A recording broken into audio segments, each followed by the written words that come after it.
Hello friends. अभी 12 अक्टूबर को UP PCS का एग्ज़ाम होना है, अपर पीसीएस का। तो उसमें 150 क्वेश्चन आते हैं, जिसमें 25 से 30 क्वेश्चन ऐसे रहते हैं जो करंट अफेयर्स के होते हैं, यानी करंट अफेयर्स का वेटेज बहुत ज़्यादा होता है। तो ये जो पीडीएफ मेरे पास है, एक एनुअल बुक आती है वार्षिकी की, घटना सार की बुक। इससे काफ़ी क्वेश्चन आते हैं एग्ज़ाम में। तो इसका मेरे पास जो पीडीएफ है, ये जो राष्ट्रीय घटनाएं हैं, नेशनल इवेंट, उनका पीडीएफ है। चलिए इसको कवर करते हैं। इसको आप लोग केवल सुन लीजिएगा, अगर सुनते हैं तो बहुत बेनिफिट होगा। थोड़ा लंबा वीडियो रहेगा, लेकिन पूरा इसे आप कवर अप कर लीजिएगा। चलिए चालू करते हैं।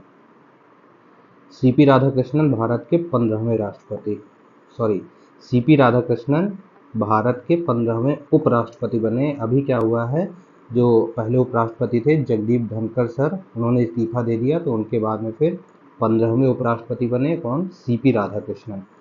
भारतीय जनता पार्टी के नेतृत्व वाले राजग के उम्मीदवार जो थे सीपी राधाकृष्णन, वो देश के 15वें उपराष्ट्रपति बन गए हैं। राजग यानी एनडीए गवर्नमेंट, जो भाजपा की गवर्नमेंट है, उसके जो उम्मीदवार थे सीपी राधाकृष्णन, वो देश के 15वें उपराष्ट्रपति बन गए हैं। जो दूसरे नंबर पर थे वो थे बी सुदर्शन रेड्डी, जिनको उन्होंने हराया है, यानी अपोजिशन में कौन लड़े थे, बी सुदर्शन रेड्डी, 152 वोटों से हरा दिया है। राष्ट्रपति द्रौपदी मुर्मू ने उनको शपथ दिलवाई, सीपी राधाकृष्णन को। और उसके बाद में बस ध्यान ये रखना है, देश में अब तक 17 बार उपराष्ट्रपति पद का चुनाव हुआ है। 2 बार रहे सर्वपल्ली राधाकृष्णन और 2 बार रहे हामिद अली अंसारी। निर्वाचन अधिकारी पीसी मोदी थे इसमें। उपराष्ट्रपति चुनाव के लिए निर्वाचक मंडल में 788 सदस्य होते हैं। राज्यसभा के 12 मनोनीत सदस्य भी मतदान करते हैं, ये इम्पोर्टेंट है। जो राधाकृष्णन है टूटीकोरिन यानी तमिलनाडु के रहने वाले हैं, आरएसएस से जुड़े थे, ये सारी चीज़ें। और इसके पहले जो इम्पोर्टेंट है, वो तमिलनाडु प्रदेश भाजपा के अध्यक्ष रहे। इम्पोर्टेंट है कि वो झारखंड के भी राज्यपाल रह चुके हैं, और महाराष्ट्र के, यानी महाराष्ट्र और झारखंड 2 जगह के वो राज्यपाल रह चुके हैं। जिसमें एग्जाम में क्या आ सकता है, जो सीपी राधाकृष्णन है वो उपराष्ट्रपति बने हैं, किस नंबर के, 15वें नंबर के बने हैं। किसको हराया है, बी सुदर्शन रेड्डी को हराया है। इसके अलावा जो इम्पोर्टेंट है वो ये है कि वो कहाँ के रहने वाले, तूतीकोरिन तमिलनाडु के रहने वाले हैं। और इसके अलावा वो झारखंड के राज्यपाल रह चुके हैं और महाराष्ट्र के राज्यपाल रह चुके हैं, बस ये ध्यान रखना है। नेक्स्ट है स्वच्छ वायु रैंकिंग पुरस्कार 2025। राष्ट्रीय स्वच्छ वायु कार्यक्रम national clean air policy, national clean air program के तहत 9 सितंबर को स्वच्छ वायु रैंकिंग 2025 जारी की गई। इस सूचकांक में उन शहरों को सम्मानित किया गया जिन्होंने वायु गुणवत्ता सुधार, पर्यावरण संरक्षण और जल संरक्षण में उल्लेखनीय काम किया है।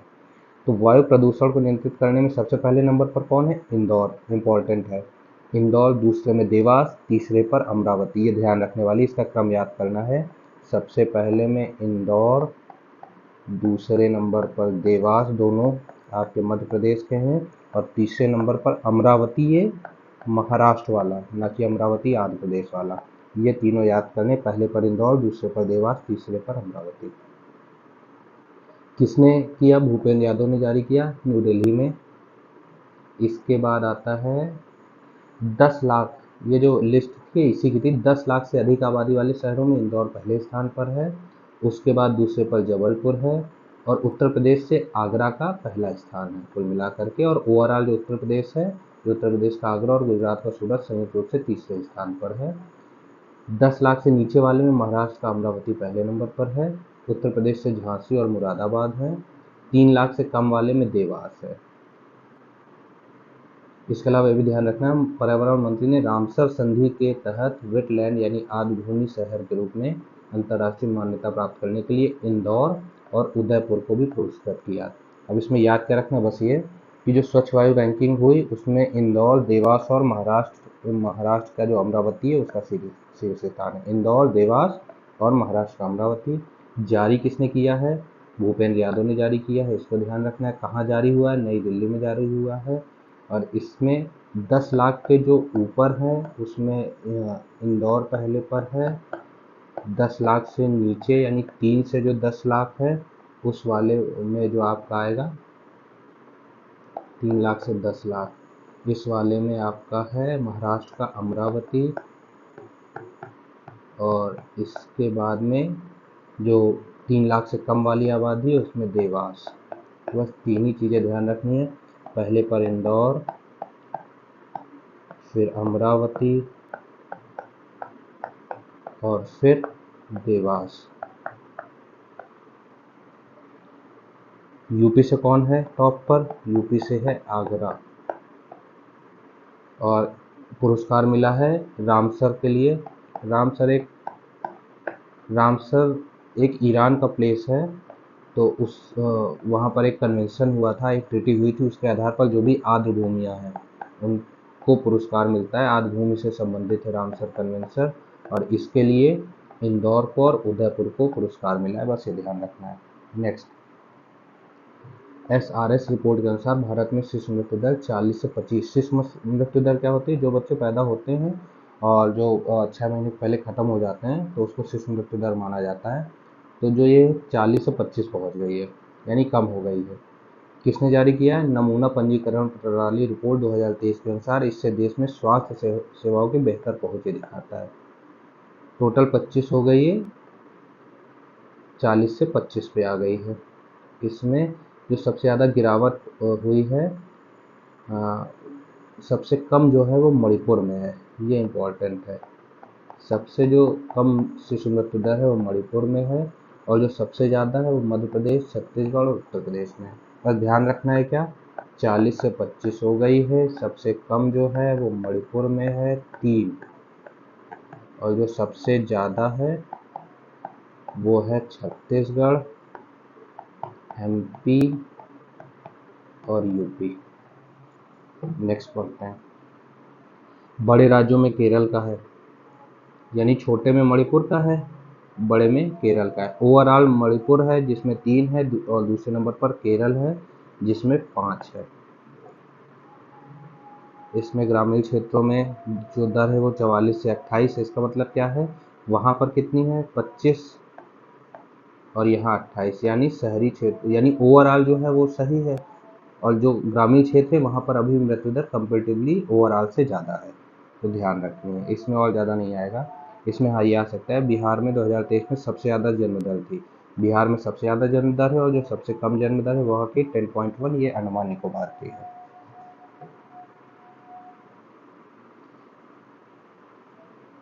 इसके बाद देखते हैं, ये भी पॉइंट पढ़ने लायक है। रिपोर्ट के अनुसार आर्थिक रूप से सक्रिय समूह जो है उसकी आबादी बिहार में सबसे कम है।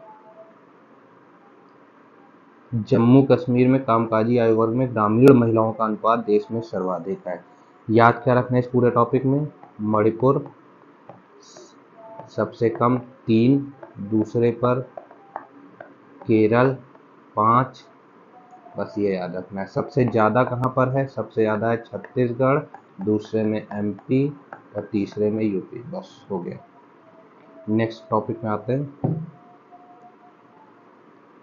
राष्ट्रीय संस्थागत NIRF national institutional ranking framework जो है 2025, उसमें टॉप किसने किया? ये एग्जाम में आता है, इसको देखना है। इस साल भी ओवरऑल जो कैटेगरी है उसमें IIT मद्रास पहले नंबर पर है, दूसरे नंबर पर IISc बेंगलुरु है, Indian institute of science Bengaluru दूसरे स्थान पर है, और तीसरे पर IIT मुंबई है। ओवरऑल याद करना, हमें 3 बस याद करने ऊपर के। सबसे पहले पर IIT मद्रास, दूसरे पर IISc बेंगलुरु और तीसरे पर IIT Mumbai.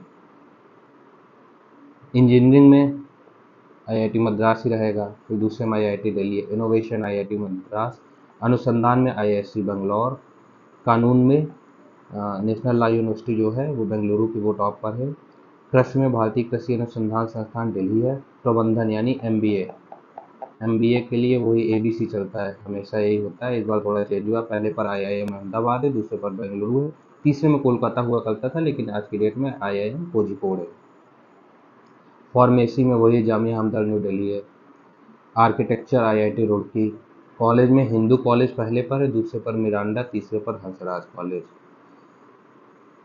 NIRF national institutional ranking framework उच्च शिक्षा के लिए 5 पैरामीटर्स पर परखा जाता है, इन्हीं के आधार पर रैंक दी जाती है। ये इतना नहीं आएगा, ये सब मेंस के लिए इंपॉर्टेंट होता है, लेकिन प्री के लिए डेटा बेस्ड क्वेश्चन आते हैं। तो इस वाले टॉपिक से हमको क्या पढ़ना है? इस वाले टॉपिक से पढ़ना है कि ओवरऑल में कौन है? IIT मद्रास है, दूसरे पर IISc बेंगलुरु है, और तीसरे पर कौन है? IIT मुंबई, या जिसको हम लोग बॉम्बे बोलते हैं, वो तीसरे नंबर पर है ओवरऑल। कॉलेज की श्रेणी में पहले पर कौन है? पहले पर हिंदू कॉलेज है, दूसरे पर मिरांडा हाउस है, मिरांडा हाउस केवल गर्ल्स के लिए होता है, और तीसरे पर हंसराज कॉलेज है। इतना याद रखना है बस, ज़्यादा नहीं। नेक्स्ट आते हैं, ये सारे मेंस के लिए इंपॉर्टेंट है, ये नहीं आता, ये सारे मेंस के लिए इंपॉर्टेंट है। नेक्स्ट, भारत की पहली स्वदेशी 32 बिट चिप विक्रम। ये पूछ सकता है कि विक्रम क्या है, तो विक्रम क्या है, 32 बिट चिप है। सेमिकॉन इंडिया 2025 सम्मेलन में 2 सितंबर 2025 को केंद्रीय मंत्री अश्विनी वैष्णव ने प्रधानमंत्री मोदी को देश का पहला स्वदेशी 32 bit micro processor chip Vikram प्रदान किया।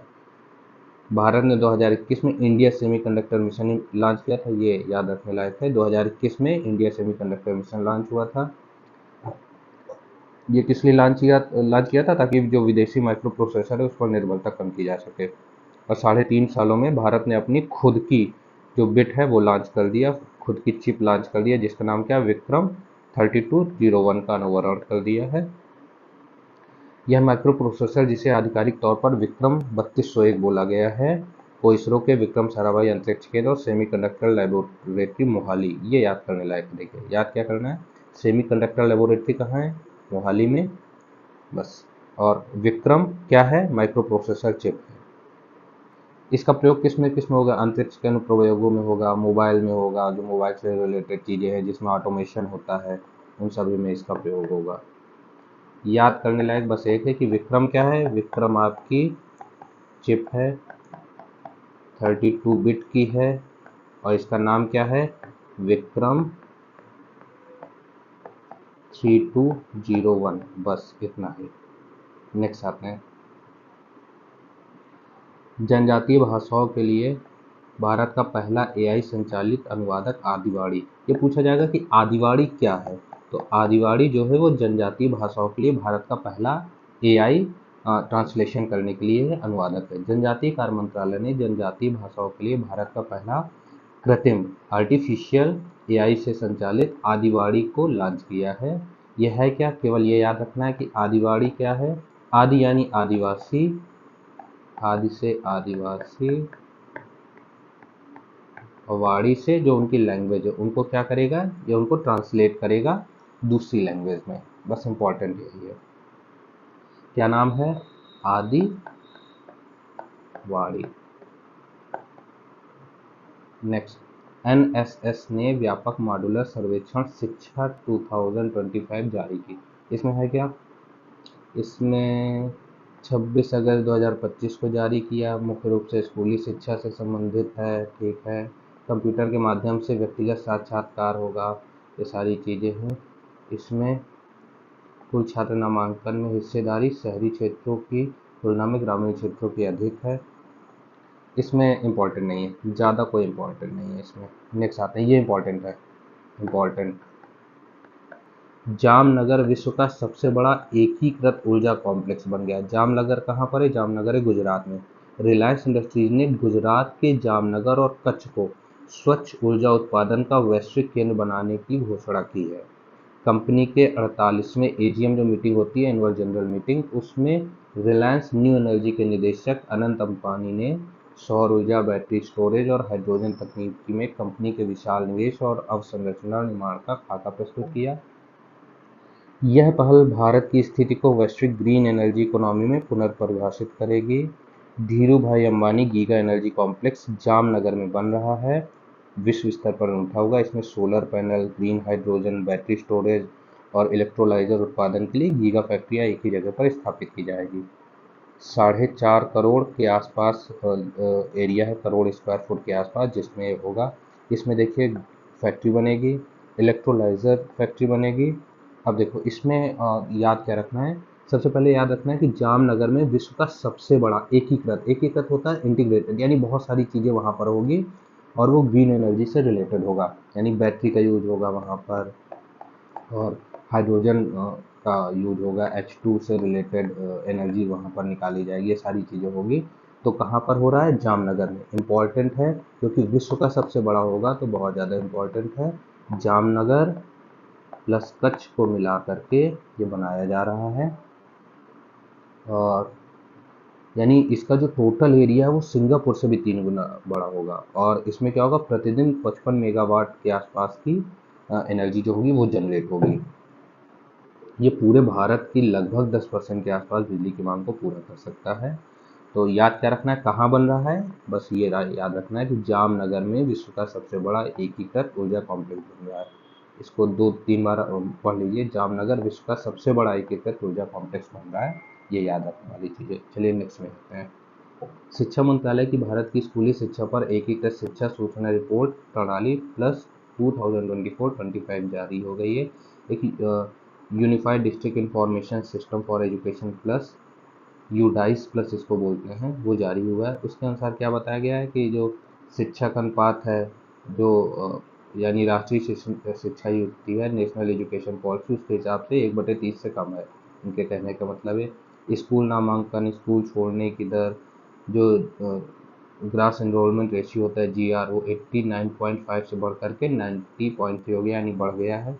बेहतर संक्रमण दर का मतलब होता है कि जब एक क्लास से दूसरे क्लास में जाते हैं उसको बोलते हैं। महिला शिक्षकों का अनुपात जो है उसके बारे में बात की गई कि 54.2 हो गया है, यानी ओवरऑल 50% के ऊपर हो गया है। लड़कियों का नामांकन भी बढ़ा। प्री के लिहाज से इसमें कोई भी इम्पोर्टेंट नहीं है, कुछ भी ध्यान नहीं रखना है। मेंस के लिए हालांकि इम्पोर्टेंट बहुत ज़्यादा, लेकिन मेंस जब आप प्री क्वालिफाई कर जाएंगे तब होगा, तब तक प्री के लिए पढ़ते हैं। महिला सुरक्षा पर राष्ट्रीय वार्षिक सूचकांक रिपोर्ट 2025। राष्ट्रीय महिला आयोग की अध्यक्ष, ये ध्यान रखना है, राष्ट्रीय महिला आयोग के अध्यक्ष कौन है, विजया राहटकर हैं। तो उन्होंने रिपोर्ट जारी किया है, महिला सुरक्षा पर राष्ट्रीय वार्षिक सूचकांक रिपोर्ट जारी किया है। इसमें क्या बताया गया है कि भारत का जो सुरक्षा स्कोर है वो 65% है, जो महिलाओं की सुरक्षा के आधार पर जारी किया गया है। इसमें 31 शहरों की बहुत सारी महिलाओं के ऊपर सर्वेक्षण किया गया, जिसका प्रकाशन नॉर्थ कैप विश्वविद्यालय और जिंदल ग्लोबल लॉ स्कूल द्वारा किया गया। इसमें अब इम्पोर्टेंट ये आता है, नारी नाम से ये निकाला गया है, ये इम्पोर्टेंट है। महिला सुरक्षा पर नारी 2025 के नाम से बताया गया। इसमें जो सबसे सुरक्षित है वो कोहिमा है, नॉर्थ ईस्टर्न स्टेट है कोहिमा, नागालैंड की राजधानी। पहले नंबर पर वो है, दूसरे पर विशाखापट्टनम, तीसरे पर भुवनेश्वर, फिर आइजोल, फिर सिक्किम और ईटानगर। अगर आप ये सारी चीज़ें देखें तो आप देखेंगे कि नॉर्थ ईस्टर्न स्टेट का बहुत ज़्यादा रेशियो है, यानी एक ये हो गया, फिर आपका आइजोल हो गया, फिर गंगटोक हो गया, फिर ईटानगर हो गया। तो वो लोग ज़्यादा सही तरीके से महिलाओं की सिक्योरिटी पर वर्क कर रहे हैं। तो पहले नंबर पर क्या, कोहिमा, जो ये ध्यान रखना है, 3 स्टार्टिंग याद कर लीजिए। कोहिमा पहले पर, दूसरे पर विशाखापट्टनम, तीसरे पर भुवनेश्वर। कोहिमा, विशाखापट्टनम, भुवनेश्वर, कोहिमा, विशाखापट्टनम, भुवनेश्वर। और अब इसी में बताया गया है सबसे नीचे कौन है, महिलाओं की सुरक्षा में जो सबसे नीचे, वो पहले पर पटना है, दूसरे पर जयपुर है, तीसरे पर फरीदाबाद। इसको ध्यान रखना है, सबसे नीचे पटना, उसके बाद जयपुर, उसके बाद फरीदाबाद। पटना, जयपुर, फरीदाबाद, पटना, जयपुर, फरीदाबाद। पहले पर क्या था, कोहिमा, दूसरे पर विशाखापट्टनम, तीसरे पर भुवनेश्वर। ऊपर से नीचे से जो बॉटम पर है वो कौन कौन है, पहले नंबर पर पटना, फिर जयपुर, फिर फरीदाबाद। बस इतना ही ध्यान रखना है। इम्पोर्टेंट क्या है, इसमें नारी 2025 से रिपोर्ट जारी की गई। इस नाम से किसने जारी किया, विजया किशोर रहाटकर। ये कौन है, ये नेशनल जो वुमेन कमीशन है उसके अध्यक्ष हैं। पहले पर कौन है, पहले पर है आपका नॉर्थ ईस्टर्न स्टेट है, उसकी कैपिटल कोहिमा, नागालैंड की। दूसरे पर विशाखापट्टनम, तीसरे पर भुवनेश्वर। बॉटम में कौन है, पहले पर पटना, दूसरे पर जयपुर और तीसरे पर फरीदाबाद। दिल्ली नहीं है, इंटरेस्टिंगली।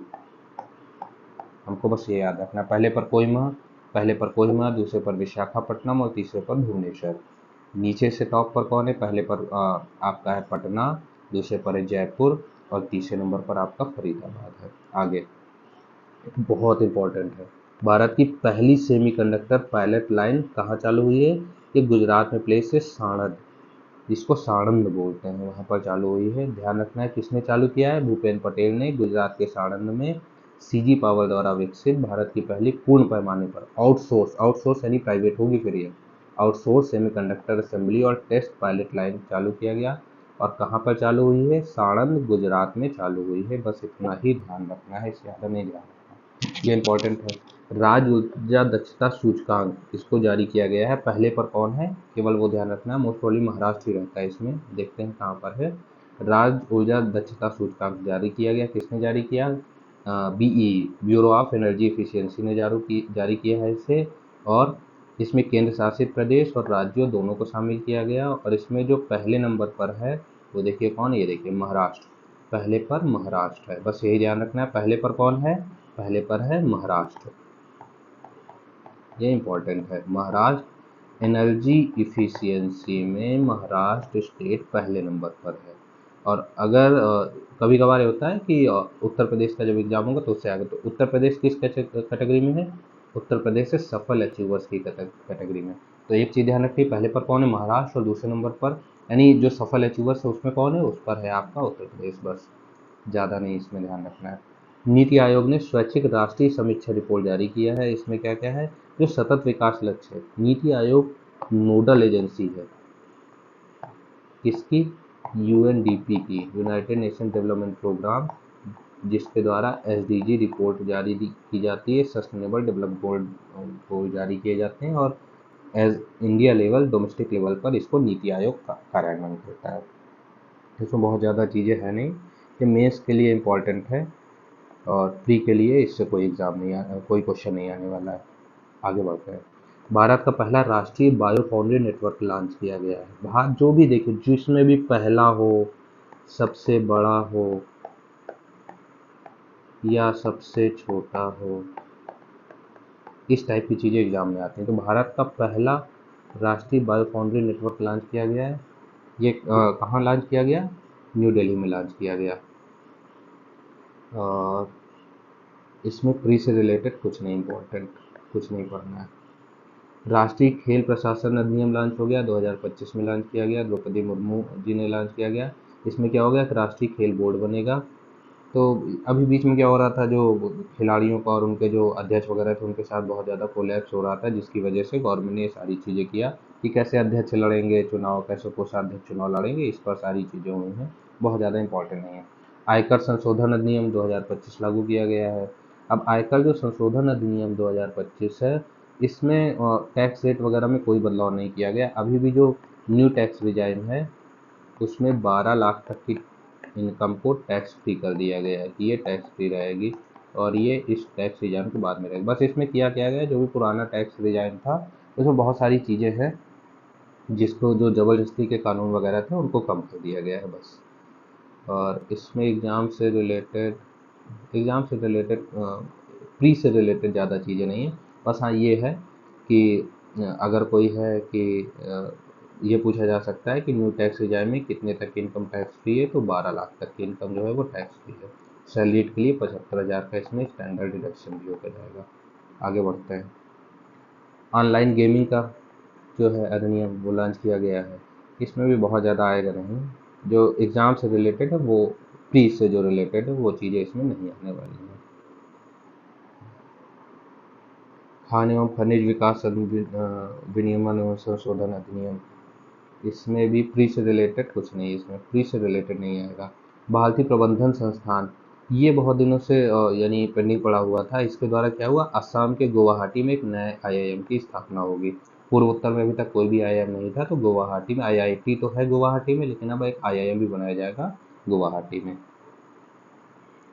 और भारत सरकार जल्द ही दुबई में एक कैंपस खोलने जा रही है आईआईएम। तो दो चीज़ें इसमें इंपॉर्टेंट होंगी, पहला कहाँ बनेगा, गुवाहाटी में।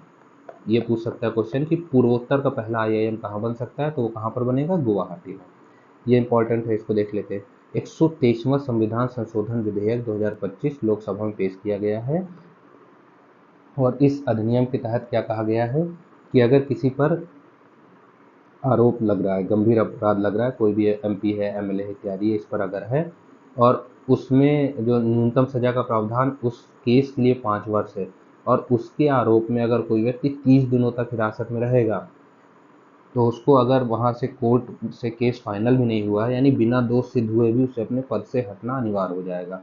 ऑटोमेटिक वो 31वें दिन वो इस्तीफा दे दिया जाएगा, हर कोई कार्रवाई नहीं देनी पड़ेगी और ऑटोमेटिक हट जाएगा। और इसमें क्या है, नया अनुच्छेद 75 में इसका जो केंद्रीय मंत्रिपरिषद का होता है उसमें अनुच्छेद जोड़ा जाएगा और उपखंड जोड़ दिया जाएगा और उसमें चीज़ लिखी जाएगी। यानी इसमें ये नहीं होगा कि 31वां दिन होगा तो वो स्वतः मुक्त हो जाएंगे अपने पद से। हालांकि अगर बाद में डिसीजन उनके फेवर में आता है और वो क्या है कि अगर वो दोष मुक्त पाए जाते हैं तो वो फिर से इमीडिएट अपने पद को धारित कर सकते हैं। ठीक, इम्पॉर्टेंट है। जो फिजी के प्रधानमंत्री, उनकी भारत की यात्रा किया उन्होंने। फिजी के प्रधानमंत्री का नाम क्या है? श्री सिटिवेनी लिगाम मादा राबुका। नाम है, काफ़ी टफ है, बस इतना ही याद कर लीजिए, ज़्यादा इम्पोर्टेंट नहीं है इसमें। जो समझौते वगैरह हैं वो तो इतने देशों के साथ होते हैं, आप कुछ ज़्यादा नहीं याद कर सकते हैं। हाँ, ये याद कर सकते हैं कि फिजी की जो कैपिटल है सुआ, तो वहाँ पर 100 बिस्तरों वाला एक सुपर स्पेशियलिटी अस्पताल स्थापित करेगा भारत। तो ये जो अपना पड़ोसी हैं उसके लिए किया जाने वाले कार्यों में से एक है। वह साहब ग्लोबल शिखर सम्मेलन के आयोजन के लिए भारत का धन्यवाद दिया, वो सब चलता रहता है, ये फ्री के लिए इम्पोर्टेंट नहीं है। जनजातीय कार्य मंत्रालय का आदि कर्मयोगी अभियान। आदि कर्मयोगी अभियान जनजातीय कार्य मंत्रालय द्वारा 19 अगस्त 2025 को शुरू किया गया। भारत की जनजातीय समुदायों को सशक्त बनाने के लिए यह एक ऐतिहासिक पहल है। इसे दुनिया का सबसे बड़ा जनजातीय नेतृत्व है। 2000 सबका साथ सबका विकास सबका प्रयास, यह पहला जनजातीय गौरव वर्ष का केंद्रीय हिस्सा है जो भारत की जनजातीय विरासत पहल के लिए है।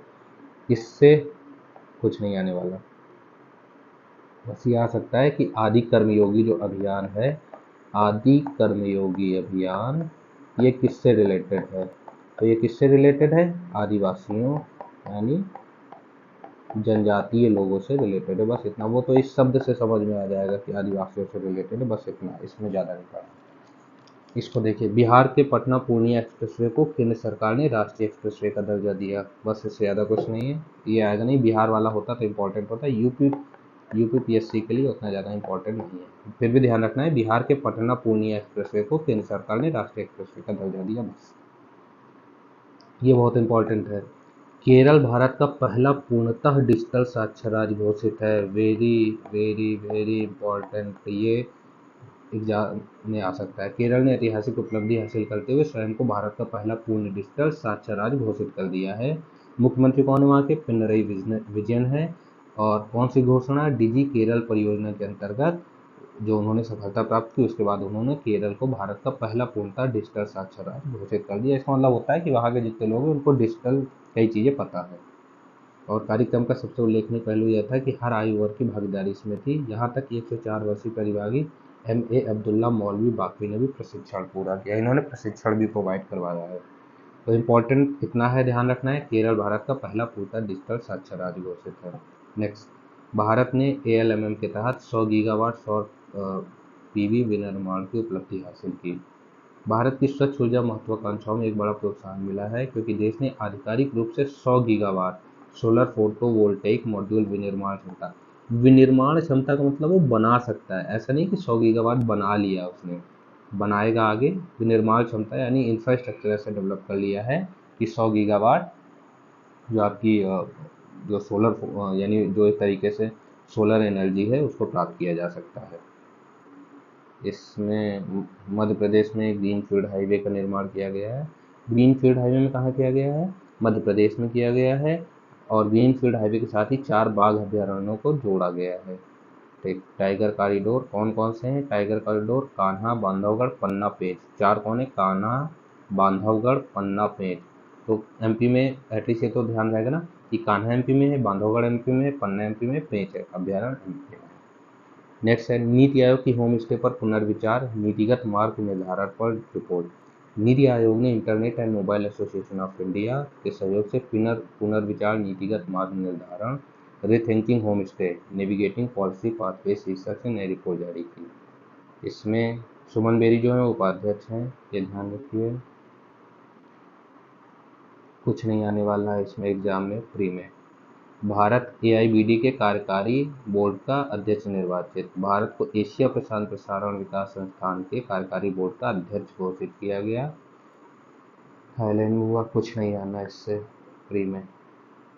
मराठा, ये बहुत ज़्यादा इम्पोर्टेंट है, एग्जाम में आ सकता है। मराठा सैन्य परिदृश्य यूनेस्को की विश्व धरोहर सूची में शामिल, बहुत इम्पोर्टेंट है। मराठा शासकों की किलेबंदी प्रणाली को दर्शाने वाले मराठा सैन्य परिदृश्य को यूनेस्को की विश्व विरासत सूची में जुलाई 2025 में शामिल किया गया। इस मराठा सैन्य परिदृश्य में मराठा शासकों द्वारा 17वीं व 19वीं शताब्दी के बीच महाराष्ट्र का जो कई सारे किले हैं, इसमें जो सबसे इम्पोर्टेंट है, इसमें एक किला जिंजी का किला है, जो महाराष्ट्र में नहीं पड़ता, वो कहाँ पड़ता है, तमिलनाडु का। तो ये पूछा जा सकता है कि इनमें से कौन सा किला है जो महाराष्ट्र में नहीं है, वो कहाँ पर है, तमिलनाडु में है। इम्पोर्टेंट क्या है, महाराष्ट्र की जो सैन्यबंदी किले प्रणाली है उसको यूनेस्को की विश्व विरासत सूची में रखा गया है, और उसमें एक किला है जो महाराष्ट्र में नहीं है, वो कहाँ पर है, तमिलनाडु के जिंजी जगह पर है। कहाँ पर हुई है बैठक, पेरिस में हुई है, जो कि फ्रांस की कैपिटल है। 47वें सत्र में ये बैठक हुई है। 12 किला है, एक ही स्थल के रूप में मान्यता प्राप्त की गई है, इसे दिया गया है। यानी कुल मिला के आप कितने सदस्य हो गए हैं, इसमें 24 सूचियों में संख्या हो गई। भारत के 24 क्षेत्र ऐसे हैं जो हैं। इम्पोर्टेंट क्या है, महाराष्ट्र सैन्य प्रणाली, एक किला है जो तमिलनाडु में है, वो कहाँ पर है, तमिलनाडु का जिंजी किला। ये इंपॉर्टेंट है। टोटल कितने किले हैं, 12 किले। इंपॉर्टेंट, 12 किले। महाराष्ट्र यानी मराठों की सैन्य प्रणाली जिसमें 12 किले हैं, उनमें से एक किला तमिलनाडु में है। बस इतना इंपॉर्टेंट है। आगे बढ़ते हैं। बैराबी सरांग रेल लाइन के उद्घाटन के साथ आइजोल भारतीय रेल नक्शे से जुड़ा, यानी मिजोरम का जो आइजोल है उसमें भी राज्य की राजधानी आइजोल में यानी रेल पहुंच गई है। तो अब आइजोल भी जुड़ गया है, अभी तक आइजोल नहीं था। आगे, डीप ओशन मिशन के तहत भारत की सबसे गहरी मानव गोताखोरी। डीप ओशन मिशन किससे रिलेटेड है, समझ में आ रहा है। ओशन यानी समुद्र के नीचे जो मिशन किया जाता है उससे, और डीप यानी बहुत गहराई पर। तो कितना नीचे गए हैं, 4025 मीटर गहराई तक गए हैं ये लोग। और उसके बाद में जतिंदर पाल सिंह कितना चले गए, 5002 मीटर तक जाकर के उन्होंने रिकॉर्ड बना दिया। मत 6000 किससे रिलेटेड है, एक मानव युक्त सबमर्सिबल 6000 मीटर की गहराई तक जाने के लिए विकसित की गई है। 5000 चले गए, 1000 मीटर यानी 1 किलोमीटर और चले जाएंगे तो ये एक तरीके से अपने टारगेट को अचीव कर लेगी। तो इम्पोर्टेंट क्या है, मत 6000 किससे रिलेटेड है, डीप ओशन मिशन से। किस चीज़ के लिए, एक मानवयुक्त सबमर्सिबल यानी 6000 मीटर की गहराई तक जाने के लिए एक सबमरीन टाइप की बनाई गई है। स्वच्छ सर्वेक्षण इससे आता है, इसको पढ़ते हैं। वर्ष 2024-25 के स्वच्छ सर्वेक्षण में देखिए एयर वाला ध्यान होगा। एयर में कौन था, इंदौर। इंदौर नॉर्मली हर एक चीज़ में स्वच्छता में रहता है। अब इसमें क्या है, स्वच्छ सर्वेक्षण 2024-25 जो पुरस्कार है किसने जारी किया, महामहिम राष्ट्रपति द्रौपदी मुर्मू ने जारी किया। ये आ सकता है, इसमें जो इसकी थीम रखी गई वो क्या रखी गई, 3R। क्या क्या है ये पूछा जा सकता है, जो 3R है उसका फुल फॉर्म क्या है, यानी 3R में जो R है वो क्या आपके डिनोट करते हैं। तो पहला है रिड्यूस, दूसरा है रीयूज और तीसरा रिसाइकल। रिड्यूस यानी कम करें, रीयूज दोबारा यूज करें, और रिसाइकिल उनको क्या करें, रिसाइकिल करें। पहला रिड्यूस, फिर रीयूज, फिर रिसाइकल, ये इंपॉर्टेंट है। जो हुआ उसमें जो सबसे सुरक्षित शहर है, देखिए इंदौर पहले पर है, दूसरे पर सूरत, तीसरे पर नवी मुंबई। ध्यान रखना, इंदौर, सूरत, नवी मुंबई, इंदौर, सूरत, नवी मुंबई, इंदौर, सूरत, नवी मुंबई। उत्तर प्रदेश से नोएडा है, 3 लाख से 10 लाख जनसंख्या में, यानी उत्तर प्रदेश से कौन है, नोएडा है। देखिए जो स्वच्छ शहर श्रेणी के पुरस्कार है, जिसमें 10 लाख से अधिक जनसंख्या वालों में पहला पुरस्कार अहमदाबाद को, दूसरा भोपाल को, तीसरा लखनऊ को दिया गया। इंपॉर्टेंट कोई पहले पर आपका इंदौर है, ये इंपॉर्टेंट है। महाकुंभ के दौरान बेहतरीन शहरी अपशिष्ट प्रबंधन के लिए उत्तर प्रदेश सरकार व मेला अधिकारी तथा प्रयागराज नगर निगम को भी विशेष पुरस्कार दिया गया। ये इंपॉर्टेंट है। भारत में पशु रक्त आधान यानी जो पशुओं का जो ब्लड होता है उसके लिए बैंकों के लिए पहला दिशा निर्देश जारी किया गया है। इसमें प्री के लिए इंपॉर्टेंट नहीं है, मेंस में हो सकता है। फिलीपींस के जो राष्ट्रपति उनका क्या नाम है, Ferdinand R Marcos Junior. Junior Philippines कहाँ की यात्रा किया उन्होंने, भारत की यात्रा किया उन्होंने। समझौतों से आप कितना ध्यान रखेंगे, कोई ना कोई आएगा तो बहुत ज़्यादा इम्पोर्टेंट नहीं रहता है। हाँ ये है, इन डाक टिकटों पर भारत और फिलीपींस के जो राष्ट्रीय पुष्प हैं, भारत का कमल है और जो फिलीपींस है उसका संपागुइता है। संपागुइता। मुक्त व्यापार वीजा सुविधा जारी की गई। इसरो और नासा का जो संयुक्त उपग्रह है उसका नाम है Nisar. Nisar. ISRO synthetic aperture radar, Nisar संयुक्त उपग्रह है। ठीक, इतना ही। निसार किससे? ISRO plus NASA. नागालैंड में लुप्तप्राय एशियाई कछुए को पुनः संरक्षित किया गया। इसको क्या बोला गया है? जंगल के छोटे हाथी के रूप में। कौन है ये? एशियाई कछुआ है। और इसको कैसे संदर्भित किया जाता है? जंगल के छोटे हाथी। कांडला में देश के पहले हरित हाइड्रोजन संयंत्र का उद्घाटन किया गया है। स्वच्छ ऊर्जा और सतत विकास की दिशा में एक ऐतिहासिक कदम उठाते हुए दीनदयाल पोर्ट, कांडला जो बंदरगाह है वहां पर देश का पहला मेक इन इंडिया हरित हाइड्रोजन क्या होता है? Green hydrogen. ऐसी हाइड्रोजन जिसका निर्माण इस तरीके से किया जाता है कि उसमें एनवायरनमेंट को कुछ भी नुकसान नहीं पहुंचता है और उसके निर्माण की प्रक्रिया में जो सस्टेनेबल रिसोर्सेज होते हैं उनका यूज होता है, वो हरित हाइड्रोजन होता है। कहाँ पर बना है? कांडला में। बस इतना। अरुणाचल में टाटो द्वितीय जल विद्युत, यानी ये पूछा जा सकता है कि टाटो द्वितीय जो जल विद्युत परियोजना कहाँ पर है? अरुणाचल प्रदेश। बस इतना ही आएगा। नेक्स्ट है, गुजरात में देश के पहले ट्राइबल जीनोम सीक्वेंसिंग की शुरुआत हुई है। गुजरात देश का पहला राज्य बन गया है जिसमें ट्राइबल जीनोम सीक्वेंसिंग प्रोजेक्ट की शुरुआत की गई है। बस इतना ही आएगा, इससे ज़्यादा इंपॉर्टेंट नहीं। देश का पहला ड्रोन आधारित क्लाउड सीडिंग प्रयोग जो है वो कहाँ किया गया है? वो राजस्थान में किया गया है और रामगढ़ झील जो जयपुर की है उसको पुनर्जीवित करने के लिए किया गया। तो देश का पहला ड्रोन आधारित क्लाउड सीडिंग कहाँ हुआ है? राजस्थान में। नेक्स्ट क्या है? देश का पहला राज्य स्वास्थ्य नियामक उत्कृष्टता सूचकांक लॉन्च किया गया है और भारत को फार्मेसी ऑफ द वर्ल्ड कहा जाता है। ये है टीका श्रेष्ठ का फुल फॉर्म आ सकता है। श्रेष्ठ का जो विस्तृत रूप है वो क्या है? State health regulatory excellence index. Index का नाम है श्रेष्ठ। तो श्रेष्ठ इंडेक्स किससे रिलेटेड है? ये आपका रिलेटेड है हेल्थ से रिलेटेड है। इसमें कई सारी चीज़ें हैं तो टी के लिए इतना इम्पोर्टेंट नहीं है अभी ये। प्रधानमंत्री की भारत की सबसे लंबी रूट वाली वंदे भारत ट्रेन, ये इम्पोर्टेंट है। सबसे जो लंबे रूट वाली जो वंदे भारत एक्सप्रेस वो कहाँ से कहाँ चली? वो चली नागपुर से पुणे। नागपुर से जो पुणे है वो भारत की सबसे लंबी रूट वाली ट्रेन है। एशिया की सबसे लंबी मालगाड़ी का जो नाम है वो क्या है? रुद्राक्ष नाम है, रुद्राक्ष। जो सबसे लंबी जो ट्रेन चली वंदे भारत वो नागपुर से पुणे के बीच में चली। जो सबसे लंबी मालगाड़ी है उसका नाम है रुद्राक्ष। नेक्स्ट, भारत के पहले पशु स्टेम सेल बायो बैंक और प्रयोगशाला, ये इंपॉर्टेंट है। पशु स्टेम सेल ये कहाँ पर हुआ है? ये हुआ है डॉक्टर जितेंद्र सिंह ने राष्ट्रीय पशु जैव प्रौद्योगिकी संस्थान में भारत के अपनी तरह के पहले अत्याधुनिक पशु स्टेम सेल बायो बैंक और पशु स्टेम सेल प्रयोगशाला का उद्घाटन किया गया।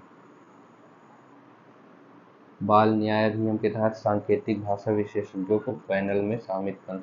बस इतना ध्यान रखना है कि जो बाल न्याय अधिनियम के तहत जो सांकेतिक भाषा है यानी जो डेम्सल लैंग्वेज होती है उसको विशेषज्ञों का एक पैनल शामिल किया है। और कौन सा राज्य बना है? पंजाब पहला राज्य बना है।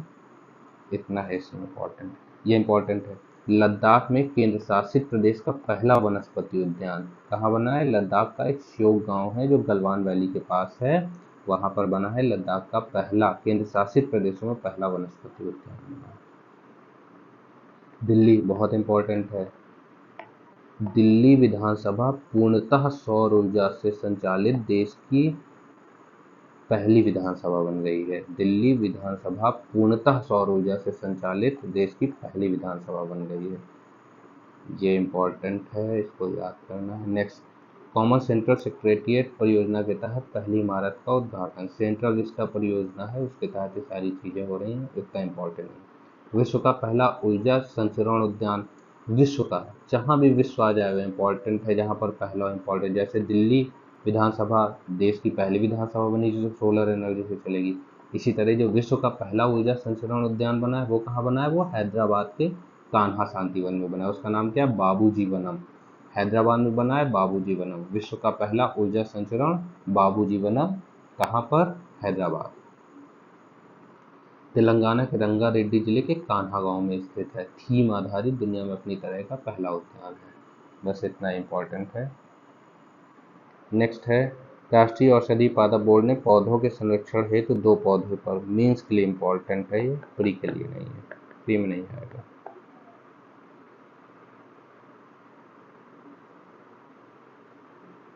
भारत का पारंपरिक ज्ञान डिजिटल लाइब्रेरी शुरू करने वाला पहला देश। भारत जो है वो ज्ञान डिजिटल लाइब्रेरी शुरू करने वाला पहला देश बन गया है। 16वीं इंपॉर्टेंट है, इससे आ सकता है। 16वीं शेर जनसंख्या रिपोर्ट 2025 जारी हुई। भारत के एशियाई शेरों की आबादी में उल्लेखनीय वृद्धि हुई है। 10 अगस्त 2025 को जारी 16वीं शेर जनसंख्या में जो रिपोर्ट जारी की गई, तो कितने हो गए? 674 से बढ़कर 891 हो गए। कितने हो गए टोटल? 891। कौन सी थी? 16वीं। 32% की वृद्धि हुई है। और सबसे ज़्यादा कहाँ है? गुजरात के अमरेली जिले में सर्वाधिक है। कहाँ पर ज़्यादा है? गुजरात के अमरेली जिले में। कितनी हो गई है? 891 हो गई है, यानी 800 ध्यान रखिए, बस इससे हो जाएगा। बाकी टोटल ध्यान रहे तो और अच्छी बात है। 891 हो गए हैं। 16वें नंबर की थी, शेरों की है। सबसे ज़्यादा कहाँ है? गुजरात का गांव है, वहाँ पर है अमरौली गांव, वहाँ पर है। नेक्स्ट आते हैं केरल। 2020-25 के संरक्षित क्षेत्रों के राष्ट्रीय मूल्यांकन में शीर्ष पर है। बस केरल ध्यान रखना। नॉर्मली जहाँ पर भी केरल रहता है वो केरल टॉप में ही रहता है। अगर ऑप्शन में केरल दिया है तो 90% चांस है कि उसका केरल ही आंसर होगा। शिक्षा मंत्रालय ने ग्रेडिंग सूचकांक जारी किया है, इसमें नहीं आना है ज़्यादा, प्री के लिए इम्पोर्टेंट नहीं है।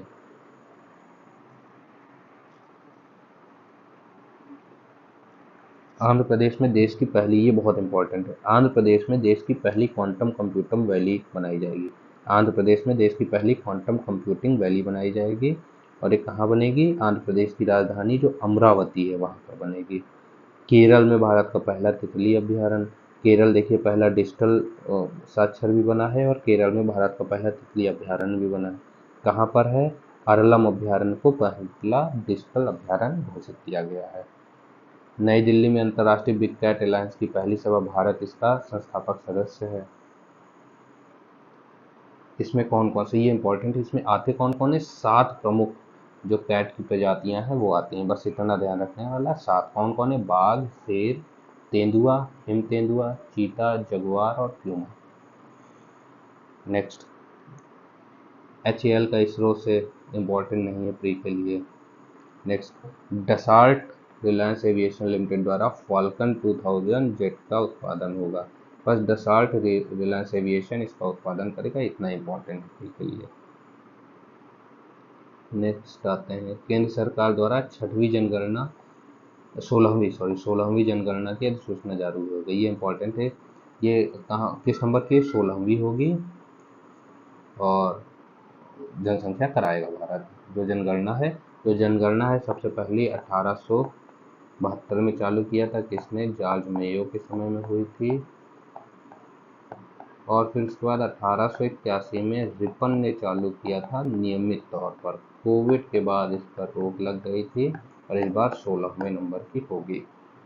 नेक्स्ट, भारत नॉर्वे के सहयोग से पहला ध्रुवीय अनुसंधान पोत बनाएगा। बस इतना है।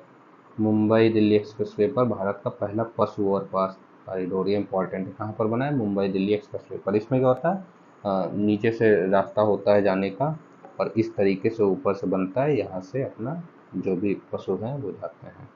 भारत में खुरधारी जानवरों की जनसंख्या का आकलन, खुरधारी जिनके खुर होते हैं पैर में, उससे रिलेटेड है। तो इससे बहुत ज़्यादा इम्पोर्टेंट नहीं है। हाँ, बस ये है कि अन्य प्रजातियों में नीलगाय भारत की सबसे बड़ी मृत प्रजाति, यानी नीलगाय जो, जिसको हम लोग गाय बोलते हैं, वो गाय नहीं, वो क्या है? वो हिरन की प्रजाति है। नीलगाय हिरन की प्रजाति है। ये देश का पहला स्वदेशी लार्ज लैंग्वेज मॉडल, उसका नाम क्या है? भारत जेन। भारत जेन भारत का पहली स्वदेशी लार्ज लैंग्वेज मॉडल है। नेक्स्ट, विश्व का सबसे ऊंचा चिनाब रेल ब्रिज, भारत का पहला केबल स्टेट ब्रिज अंजीखाद अंजी खाद एक जगह है, वहाँ पर ब्रिज बनाया गया है जिसका नाम है अंजी खाद ब्रिज। ये चिनाब पर बना है, चिनाब की अंजी रिवर पर बना हुआ है। चिनाब की एक सहायक रिवर है अंजी, उस पर बना, और वो सबसे बड़ा केबल ब्रिज है। उधमपुर श्रीनगर बारामूला रेल लिंक परियोजना का ये हिस्सा है। तो कहाँ पर बना है? जम्मू कश्मीर में चिनाब की सहायक नदी अंजी, उस पर बना है। ये इंपॉर्टेंट है। मिजोरम देश का पहला, गोवा दूसरा, त्रिपुरा तीसरा और हिमाचल चौथा पूर्ण साक्षर रहा। पूर्ण साक्षर की जगह इसको कहा जाए कार्यात्मक रूप से साक्षर राज्य जो है वो कौन है? पहले पर मिजोरम, दूसरे पर गोवा, तीसरे पर त्रिपुरा, चौथे पर हिमाचल प्रदेश बन गए हैं। ठीक, इसके अलावा लद्दाख भी बना है, लेकिन लद्दाख यूनियन टेरेटरी है, यूटी है। सबसे पहले हालांकि लद्दाख ही बना था, राज्यों में सबसे पहले मिजोरम बना है।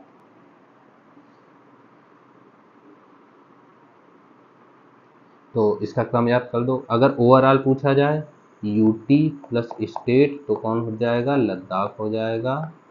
अगर केवल स्टेट होगा तो फिर मिजोरम हो जाएगा, मिजोरम, फिर दूसरे पर गोवा, फिर त्रिपुरा और फिर हिमाचल प्रदेश। बस, कार्यात्मक रूप से जो साक्षर है।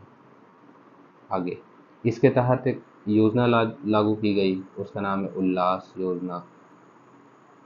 ऑपरेशन सिंदूर 22 अप्रैल को हुआ था। ये घटनाक्रम जो पहलगाम में जो हमारे नागरिक मारे गए थे आतंकवादियों द्वारा, वो 22 अप्रैल को हुआ था। उसके अपोज में फिर इंडिया ने ऑपरेशन सिंदूर लॉन्च किया था। तो ऑपरेशन सिंदूर ये है। इसमें एक चीज़ और यहाँ लिखा नहीं है कहीं, तो एक क्वेश्चन ये आ सकता है कि जो पाकिस्तान है उसने भी इसके अपोज में एक लॉन्च किया था, उसका नाम नहीं लिखा है, उसको आप लोग देख लीजिएगा। पंचायत एडवांसमेंट इंडेक्स जारी किया गया है, इंपॉर्टेंट। इसमें आ सकता है पहले नंबर पर कौन है, तो जो पहले नंबर पर है उसका नाम नहीं दिया गया इसमें। ठीक है। उन्नत क्वांटम प्रौद्योगिकी अनुसंधान केंद्र का जो उद्घाटन है वो कहाँ किया गया? न्यू दिल्ली में किया गया। बस इतना ही इम्पोर्टेंट है। स्टारलिंक, स्टारलिंक जो परियोजना एलन मस्क की है, इसको भारत में सैटेलाइट इंटरनेट सेवा शुरू करने की मंजूरी मिल गई है। किसके साथ करेगा? जियो और एयरटेल के साथ करेगा। अरुणाचल प्रदेश में पूर्वोत्तर का पहला भूतापीय ऊर्जा का उत्पादन बनेगा। अब देखिए आईआईएम कहाँ बन रहा है? गुवाहाटी में। इसी तरीके अरुणाचल में पूर्वोत्तर का पहला भूतापीय उत्पादन क्षेत्र बनेगा, पूर्वोत्तर का, नॉर्थ ईस्टर्न स्टेट का। भारतीय रेलवे के पहले 9000 एचपी वाले इलेक्ट्रिक इंजन का उद्घाटन किया गया। कहाँ किया गया? गुजरात के दाहोद में किया गया है। तमिलनाडु अंतरिक्ष प्रौद्योगिकी नीति जो है उन्होंने तमिलनाडु ने जारी किया है। बहुत ज़्यादा इम्पोर्टेंट नहीं है इसमें। हाँ देखिए, ये बहुत इंपॉर्टेंट है। भारत की पहली क्षेत्रीय भाषा एआई न्यूज एंकर, उसका नाम क्या है? अंकिता नाम है। अंकिता, ANKITA। इसका फुल फॉर्म क्या है? आर्टिफिशियल इंटेलिजेंस संचालित न्यूज एंकर अंकिता को लॉन्च किया गया है। ठीक है। भारत की डिजिटल एड्रेस इंफ्रास्ट्रक्चर की ये ध्रुव नीति जारी की गई। इतना इम्पोर्टेंट नहीं है। देश का पहला समर्पित कंटेनर ट्रांसशिपमेंट पोर्ट राष्ट्र को, ये बहुत इंपॉर्टेंट है। अभी पीटी का एग्जाम हुआ था, उसमें पूछा गया था कि विझिंजम पोर्ट जो है वो कहाँ है। तो जो विझिंजम अंतरराष्ट्रीय पोर्ट है ये केरल की जो कैपिटल है तिरुवनंतपुरम, वहाँ पर विझिंजम पोर्ट है जो राष्ट्र को समर्पित किया गया है। ये लिखा है केरल के तिरुवनंतपुरम में विझिंजम अंतर्राष्ट्रीय डीप वाटर बहुउद्देशीय बंदरगाह राष्ट्र को समर्पित। तेलंगाना सरकार ने कवाल के बाघ गलियारे को कुमराम भीम संरक्षण रिजर्व घोषित किया। कुमराम भीम संरक्षण रिजर्व कहाँ पर है? तेलंगाना में है। नेक्स्ट है बेंगलुरु आधिकारिक रूप से भारत की तेंदुआ राजधानी। वेरी वेरी वेरी इंपॉर्टेंट है, पूछा जा सकता है कि भारत की जो तेंदुआ राजधानी है वो क्या है? बेंगलुरु। भारत की तेंदुआ राजधानी क्या है? बेंगलुरु। और जो बनारघट्टा राष्ट्रीय उद्यान है उसमें तेंदुओं की यहाँ पर वो भी है, तितली अभ्यारण्य भी है। बेंगलुरु के बनारघट्टा राष्ट्रीय उद्यान में तेंदुओं की संख्या लगातार बढ़ रही है। नेक्स्ट है मध्य प्रदेश का नौरादेही अभ्यारण्य चीतों का तीसरा स्थायी आवास बन गया है। इतना इम्पोर्टेंट नहीं है। चिली के राष्ट्रपति क्या नाम है? गैब्रियल बोरिक फोर्ट ने भारत की राजकीय यात्रा की। नेक्स्ट, दुबई के क्राउन प्रिंस कौन है? शेख हमदान बिन मोहम्मद की, ये इंपॉर्टेंट है बहुत ज़्यादा। श्रीमद् भागवत गीता और नाट्य शास्त्र भरत मुनि का है, नाट्य शास्त्र भरत मुनि यूनेस्को की मेमोरी ऑफ वर्ल्ड रजिस्टर में शामिल है, याद रखना है। श्रीमद् भागवत गीता और नाट्य शास्त्र यूनेस्को की मेमोरी ऑफ वर्ल्ड रजिस्टर में शामिल है। अब टोटल कितने हो गए हैं? 14 हो गए।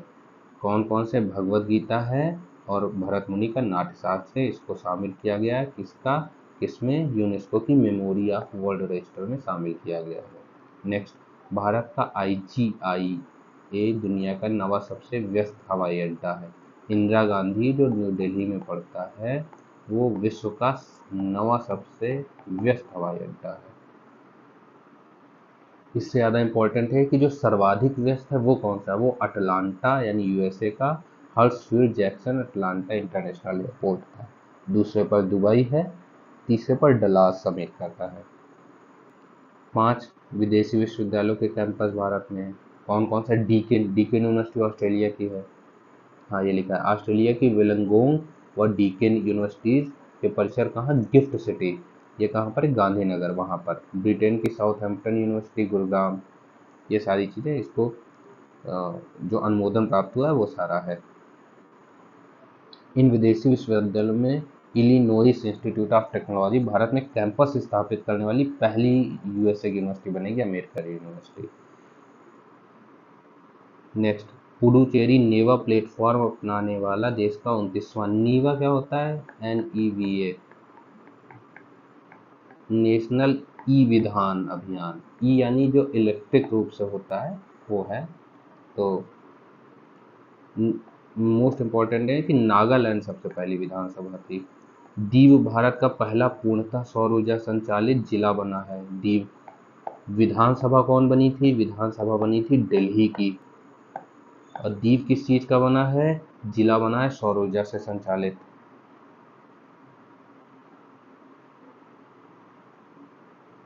और क्या इम्पोर्टेंट है इस वाले में? जो जन्म के समय लिंगानुपात है 2021 में कितना हो गया? 913। ये सब मीन्स के लिए इम्पोर्टेंट होते हैं।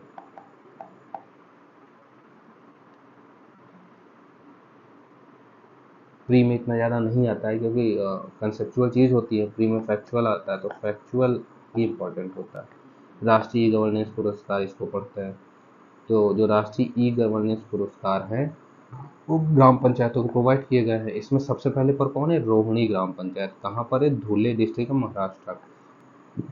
यह इंपॉर्टेंट है कि पहले नंबर पर कौन सी ग्राम पंचायत है? रोहिणी ग्राम पंचायत। कहाँ की? धुले जिला महाराष्ट्र की। यूपी से अगर कुछ होगा तो इम्पोर्टेंट होगा, यूपी से है नहीं इसमें तो उतना इम्पोर्टेंट नहीं है। पहले पर क्या है? बस यही रोहिणी ग्राम पंचायत कहाँ की है? जो पहले नंबर पर देश की ग्राम पंचायत है उसका नाम है रोहिणी ग्राम पंचायत। कहाँ की है? महाराष्ट्र की है। महाराष्ट्र के झुडपी जंगल भूमि को सुप्रीम कोर्ट ने वन भूमि घोषित किया, इतना इम्पोर्टेंट नहीं है। अंगोला के राष्ट्रपति की भारत यात्रा बहुत ज़्यादा इम्पोर्टेंट नहीं है। कोझी कोड ये इंपॉर्टेंट है क्योंकि WHO से रिलेटेड। कोझी कोड WHO के वैश्विक आयु अनुकूलन सह नेटवर्क में शामिल है। कोच्चि के बाद इस शहर में शामिल होने वाले दूसरा भारतीय शहर, यानी पहला कोच्चि था, दूसरा कौन सा है? Cosy code. और दोनों कहाँ के हैं? दोनों केरल के हैं। तो वही बताया ना, नॉर्मली केरल टॉप पर रहता है। उड़ीसा सरकार की शहरी विकास जो पहले, उसका नाम क्या है? अंकुर। फुल फॉर्म क्या है अंकुर का? Atal network for knowledge urbanisation and reform. Chennai में भारत के पहले कृषि ड्रोन स्वदेशीकरण केंद्र का उद्घाटन किया गया, इसको याद रखना है। कहाँ पर किया गया है? चेन्नई में किया गया है। ये इंपॉर्टेंट है। राजस्थान स्थित खीचन और मिणार ये रामसर आदि भूमि में सम्मिलित हो गए। कौन कौन हो गए? खीचन और मिणान। मिणान कहाँ है? उदयपुर में है। इनको शामिल कर दिया गया है। दिल्ली में भारत का पहला इलेक्ट्रिक कचरा इको पार्क बनाया जा रहा है, इंपॉर्टेंट है। दिल्ली विधानसभा डिजिटल रूप से पहली बनी है विधानसभा, डिजिटल नहीं सॉरी, सौर ऊर्जा से संचालित पहली विधानसभा बनी है डिजिटल। और दिल्ली में ही भारत का पहला इलेक्ट्रिक कचरा इको पार्क स्थापित किया जा रहा है। नेक्स्ट आते हैं, सिमलीपाल टाइगर रिजर्व भारत का 107वां राष्ट्रीय उद्यान है। ये क्वेश्चन अभी UP PSC का एई का मेंस हुआ था, उसमें सीधा क्वेश्चन आया था कि किस नंबर का है ये सिमलीपाल टाइगर रिजर्व, किस नंबर का राष्ट्रीय उद्यान है, 107वें नंबर का है, ध्यान रखना। सिमलीपाल कहाँ है, उड़ीसा में है। ठीक किस चीज़ के, और उड़ीसा में है, और ये सुंदरवन के बाद भारत का दूसरा मैंग्रोव पारिस्थितिकी तंत्र है, मयूरभंज जिले में पड़ता है, और यह जंगली मेलेनिस्टिक बाघों का विश्व का एकमात्र आवास है। तो कुल मिला के याद रखना है किस नंबर का है, 107वें नंबर का है, क्या नाम है, सिमलीपाल, कहाँ पर है, उड़ीसा में है। नेक्स्ट आते हैं, महाराष्ट्र का डीपीएस फ्लेमिंगो झील संरक्षण रिजर्व घोषित हो गया है। फ्लेमिंगो पक्षी होता है वो। नेक्स्ट आते हैं, नई दिल्ली में भारतीय भाषा का अनुभाग का उद्घाटन, कोई बहुत ज़्यादा इम्पोर्टेंट नहीं है। इसमें एक वो होता है कि जैसे आपको आंसर पता हो तब तो ठीक है, अदरवाइज जो भी ऑप्शन दिया करे उसमें फिर न्यू दिल्ली लगा दिया करिए। अगर आपको फिर अटेम्प्ट करना ही है तब आपको न्यू दिल्ली लगाना है, अदरवाइज आपको आता है तो बहुत अच्छी चीज़ है। ये तमिलनाडु का धनुषकोडी फ्लेमिंगो अभ्यारण्य घोषित हो गया है, इंपॉर्टेंट है। नेक्स्ट आते हैं, तेलंगाना अनुसूचित जाति का उप वर्गीकरण लागू करने वाला देश का पहला राज्य बन गया, यानी एससी के, अभी सुप्रीम कोर्ट ने डिसीजन भी दिया है कि एससी में उप वर्गीकरण किया जाए, तो तेलंगाना पहला राज्य बना है जिसने क्या किया, एससी पर उप वर्गीकरण की। एससी की कौन ऐसी जातियां हैं जो ज़्यादा संपन्न है, कौन कम संपन्न है, तो तेलंगाना ने जारी किया है। नेक्स्ट आते हैं, वक्फ संशोधन अधिनियम, बहुत इंपॉर्टेंट है, केस भी चल रहा है। ये आ सकता है कि जो उम्मीद विधेयक है वो किससे रिलेटेड है, वक्फ से। एक पोर्टल भी बनाया गया है उम्मीद नाम से, तो उम्मीद किससे रिलेटेड है, वक्फ की संपत्तियों से है। जगदम्बिका पाल की अध्यक्षता में, ज़्यादा इंपॉर्टेंट नहीं क्योंकि सुप्रीम कोर्ट में केस चल रहा है, बस ये याद रखना है कि उम्मीद पोर्टल किससे रिलेटेड है, वक्फ संपत्तियों से रिलेटेड है। इसमें एक चीज़ और कहा गया है, इससे क्वेश्चन आ सकते हैं, आपको दो तीन स्टेटमेंट दे दिया जाएगा और उससे कहा जाएगा इसमें से कौन सा सही है कौन सा सही नहीं। इसमें एक जगह पर जो इसके बिंदु है उसको आप समझ लेते हैं, जो इम्पोर्टेंट है उसमें कहा क्या गया है। अभी तक क्या होता था, उसमें जो वक्त की संपत्ति है उस पर केस वेस नहीं होता था। अब इसमें कहा गया है, देखिए सबसे ज़्यादा संपत्ति किसके पास है, सबसे ज़्यादा उत्तर प्रदेश के पास, दूसरे पर पश्चिम बंगाल, तीसरे पर आपका पंजाब के पास है जो टोटल वक्त की संपत्ति है। केंद्रीय मंत्री इसके पदेन अध्यक्ष होंगे, एक समिति बनाई जाएगी। बता, अब जो मेन इंपॉर्टेंट है उसमें यह है कि मुस्लिम सदस्यों में 2 महिला, यानी जो मुस्लिम सदस्य होंगे वक्फ कमेटी में उसमें कम से कम 2 महिला भी होगी। राज्य वक्फ बोर्ड भी बनेगा, न्यायाधिकरण बनेगा। इसमें इम्पॉर्टेंट ये है कि पहले सर्वेक्षण आयुक्त हुआ करता था, उसके स्थान पर अब जिला कलेक्टर या किसी भी वरिष्ठ अधिकारी जिसको नामित किया जाएगा उसका काम होगा वक्फ संपत्तियों का सर्वेक्षण और निर्धारित करना। तो दो इम्पॉर्टेंट है, पहला क्या है, 2 मुस्लिम महिला सदस्य होंगे। तीसरा, दूसरा, जिला कलेक्टर को पावर दे दी गई है या जिसको नामित किया जाएगा उसको, पहले सर्वेक्षण आयुक्त को होता था अब उसको हटा दिया गया है। जिला न्यायालय के न्यायाधीश को अध्यक्ष बनाया जाएगा और न्यायाधिकरण के निर्णय के विरुद्ध 90 दिनों के भीतर उच्च न्यायालय में अपील की अनुमति दी जाएगी। 1 लाख रुपए से अधिक आय वाली जो वक्फ की संपत्तियां हैं उसका ऑडिट होगा, और ऑडिट जो होगा वो प्रॉपर ऑडिट होगा उसका ऑडिटर्स द्वारा या जो भी सीए होते हैं उसके द्वारा। कैग के पास जाएगा ऑडिट करने और कैग उसका ऑडिट करेगा अगर वो करना चाहता है तो, यानी कंपलसरी ऑडिट होगा। नेक्स्ट आते हैं, वैश्विक नेटवर्क तत्परता सूचकांक में भारत 36वें नंबर पर है। किस नंबर पर है, अंकटाड ने रिपोर्ट जारी किया है, भारत 36 नंबर पर है ओवरऑल 170 देशों में। नेक्स्ट आते हैं, न्यूजीलैंड के प्रधानमंत्री ने भारत की यात्रा की, उनका नाम क्या है, क्रिस्टोफर लक्सन। क्रिस्टोफर लक्सन ने भारत की यात्रा किया। इसमें इंडो पैसिफिक ओशन इनिशिएटिव में शामिल होने के लिए बहुत ज़्यादा इंपॉर्टेंट है, बस एक क्रिस्टोफर लक्सन ध्यान रखना। इंदौर में भारत का पहला ट्रिपल पी क्या होता है, public private partnership green waste processing plant बनाया जाएगा। कहाँ बनाया जाएगा, इंदौर में बनाया जाएगा, यानी इसमें शेयर वगैरह सब जारी होंगे। एशिया के पहले वर्टिकल लिफ्ट रेलवे समुद्र पुल का उद्घाटन कहाँ किया गया, जो पंबन ब्रिज है। पंबन ब्रिज कहाँ पर है, तमिलनाडु में। तमिलनाडु में इस ब्रिज के द्वारा फिर आगे जाते हैं, उस पर बनाया गया है पहला वर्टिकल लिफ्ट रेलवे पुल। इसको यानी इस टाइप का होता है और इसको ज़रूरत पड़ने पर ऊपर भी बढ़ाया जा सकता है, इसकी हाइट बढ़ाई जा सकती है। इंदौर और उदयपुर को वेटलैंड सिटी, अभी इनको पुरस्कार भी मिला है उसके लिए, इन दोनों सिटी को, उदयपुर और इंदौर को रामसर कन्वेंशन के तहत जो वेटलैंड सिटी है उनकी मान्यता दी गई है। भारत की 6 धरोहर यूनेस्को की अस्थायी सूची में शामिल हो गई। कौन कौन है? छत्तीसगढ़ की कंगेर घाटी, दूसरे पर मुदमल मेगालिथिक। मेगालिथिक यानी ये जो दफन प्रणाली है जहाँ पर दफनाया जाता है, उस पर एक बहुत बड़ा, इस तरीके जैसे दफनाया गया, इस पर एक बहुत बड़ा पत्थर रख दिया जाता है, तो वो मेगालिथ बोलते हैं। अशोककालीन जो शिलालेख है, 64 योगिनी मंदिर जो है ये गुप्तकालीन मंदिर है, बुंदेला राजवंश। इतना सब नहीं पूछा जाएगा। देश की पहली नदी डॉल्फिन गणना, ये इंपॉर्टेंट है, इसमें पूछा जाएगा सबसे ज़्यादा डॉल्फिन कहाँ पर है, तो सबसे ज़्यादा कहाँ पर है? उत्तर प्रदेश में है। ठीक। और नदी डॉल्फिन है, गंगा नदी डॉल्फिन ज़्यादा है, और सिंधु नदी डॉल्फिन केवल 3 ही मिली है। सबसे ज़्यादा कहाँ है? उत्तर प्रदेश में है। गुजरात का पहला जैव विविधता विरासती स्थल कहाँ पर बनाया गया है? एक गुनेरी गांव में बनाया गया है। भारत यूरो ड्रोन कार्यक्रम में पर्यवेक्षक, इतना इंपॉर्टेंट नहीं है। वरिष्ठ नागरिक आयोग स्थापित, देखिए केरल फिर आ गया। केरल देखिए डिजिटल हो गया, केरल क्या हो गया? डिजिटल हो गया। बड़े राज्यों में केरल में सबसे ज़्यादा महिलाओं की सुरक्षा के लिए है केरल। दूसरे, और केरल जो है वहाँ पर जो शिशुओं की मृत्यु दर है वो सबसे कम है, 5 है वहाँ पर। और वरिष्ठ नागरिक किसने स्थापित किया? केरल ने। और केरल में क्या विझिंजम जो कोड बनाया गया है, आईबीसीए फ्रेमवर्क समझौता लागू, इंटरनेशनल बिग अलाउंस जो है वो समझौता लागू हो गया है। मध्य प्रदेश के रीवा में भारत का पहला सफेद बाघ प्रजनन केंद्र बनेगा, इंपॉर्टेंट है, याद रखने लायक है। कहाँ स्थापित होगा? गोविंदगढ़ में। नीति आयोग राज्य की राज्य उच्च शिक्षा पर रिपोर्ट जारी की गई है। इसमें क्या है? इसमें हाँ ये है कि नीति आयोग द्वारा जारी की गई रिपोर्ट राज्यों और राज्य सार्वजनिक विश्वविद्यालयों के माध्यम से गुणवत्तापूर्ण उच्च शिक्षा के विस्तार के अनुसार सभी राज्यों में जम्मू कश्मीर का प्रतिशत सबसे ज़्यादा है, सबसे ज़्यादा वहाँ खर्च किया जाता है। बस इतना इम्पोर्टेंट है, ज़्यादा इम्पोर्टेंट नहीं है इसमें।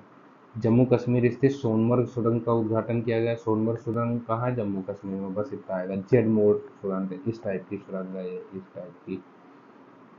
जोजिला सुरंग, मध्य प्रदेश का माधव राष्ट्रीय उद्यान 58वां, रातापानी 57वां बना है। 57वां रातापानी, 58वां।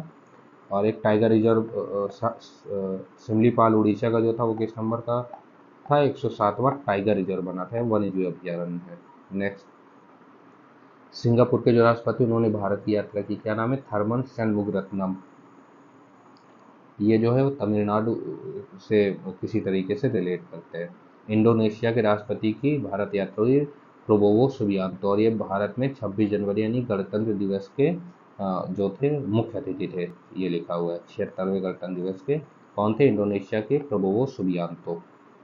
नेक्स्ट, 2025 को भारत आसियान पर्यटन वर्ष घोषित किया गया है, ये इंपॉर्टेंट है। वन स्थिति रिपोर्ट 2023 देहरादून से जारी होती है ये। फॉरेस्ट सर्वे ऑफ इंडिया जो है वो वहीं पर है।